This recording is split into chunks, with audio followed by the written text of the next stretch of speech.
Mickey X talks. Oh, actually, this part was pretty interesting. So let me go back to the original. So okay, so originally they're like Romaine, so that's their GM. He posted their scrim results. This is kind of their schedule. This is their scrim results for the last month.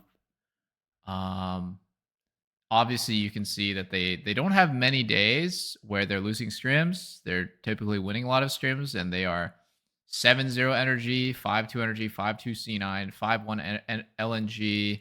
Um, very often just completely obliterating weaker teams and even going very positive against Eastern teams. Sometimes not, obviously. So okay, basically, he's he's talking about, or like he just wanted to post about how well they were doing in scrims. And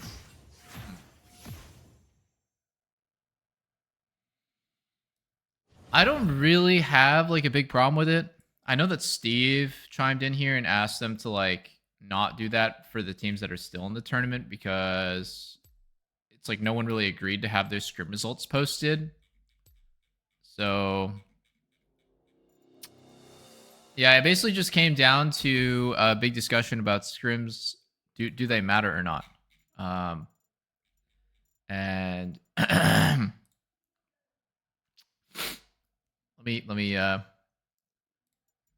me pick my champ real fast. I think I'm gonna ban Jinx again. Ah, come on. What's the worst that could happen? Yeah, I mean, I think everyone eventually came to the conclusion that scrims matter, but scrim results don't matter. I think scrims matter more than the results, but oh, it's Kaisa time. Are you the hunter? It's fucking Kaisa time, mates. Let me try that. I'll try. I need to go present. Okay. You guys really think that the scrim results don't matter? Let me give you a complete flipped like situation here. If you're like if you're going like 20%, 10% win rate in scrims, do you really think that that doesn't matter? Do you really think that that doesn't affect your team's confidence and your team's competence at improving and at identifying like how your team can win, and at getting used to winning team fights and having winning macro and having winning mindset within the game? Of course it matters. Of course it matters. If you're and on the opposite side of results, winning 80% of your scrims rather than losing 80% of your scrims is going to matter. In my opinion, it does matter. And people are obviously trying to say, well, it didn't matter because um they ended up choking against energy, and they got beaten and exploited by our best team. And ultimately the scrims, they scrimming well, practicing a lot, practicing like that, didn't manifest itself in success. So then you're just gonna be like, yeah, fuck it. That's that. Scrim results don't matter. I think they do matter. They just don't matter as much as what you're taking away from the scrim. But it's obviously important, and I think most pro players would agree that you need to have a balance of like losing scrims and improving, and winning scrims. Because if you don't win for like weeks on end, you forget how to win. You start playing desperate. Um, so they did 6-1 and 4-2 to BLG to get 1-2'd by them. I mean, here's an analogy.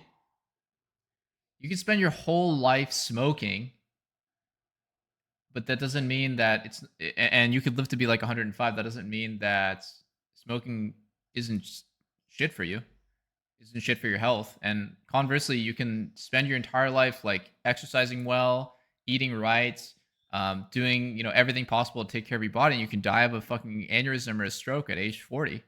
All like that doesn't mean it still matters. Like obviously it still matters, guys. Like if you're gonna take like the fucking outliers, then yeah, you could say it literally doesn't matter at all. But I'm pretty confident that the best teams are performing well in scrims, and the worst teams are performing poorly in scrims. So the results definitely do matter.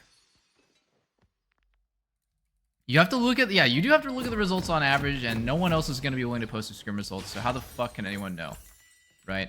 I can only tell you guys what my experience has been playing on teams, and yeah, that's basically where I'm at with it. And I think it's kind of cringe when people say like, you know, winning and losing scrims doesn't matter, because I'm gonna like imagine the average team that is winning most of their scrims against Eastern teams. They're probably going to do pretty well at Worlds. And the average team that is losing 80%, 90% of their scrims, probably going to get fucked. Probably going to get absolutely destroyed. But in G2's case, it didn't line up like that. So, yeah.